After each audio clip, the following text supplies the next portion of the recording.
I spoke in a recent video about an easy low-calorie density meal formula you can use for weight loss, which is greens, beans, and wet starch. And I thought I would put together a little slideshow here to show you some of my own easy meals that I've made using this simple formula. I use this formula to lose over 30 pounds and keep it off for more than 3 years now. And I personally don't follow complicated recipes or use traditional cookbooks where the meals have 15 steps and 10 or more ingredients. I just like to keep it simple and make meals that are easily repeatable. This helps to put healthy eating and weight loss on autopilot. The easier it is for you to prepare your healthy meals, the more likely it is that you'll stick with it long term, long enough to see your results.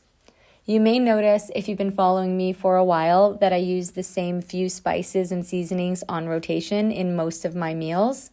And I just know my few favorite flavors, and it also helps to keep grocery shopping super simple because I always know the 4 or 5 spices I need to have on hand at home: garlic, onion powder, cinnamon, chili flakes, soy sauce, sriracha, lemon juice, balsamic glaze, and liquid smoke.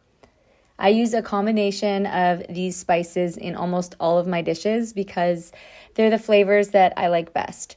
You don't necessarily need to copy that exactly, but I recommend having your own favorite spices at home because it's a great oil-free way to add flavor to your meals and keep it simple. Hopefully this was helpful for you. Feel free to reach out to me with any specific questions you may have regarding weight loss, calorie density, and overcoming junk food addiction.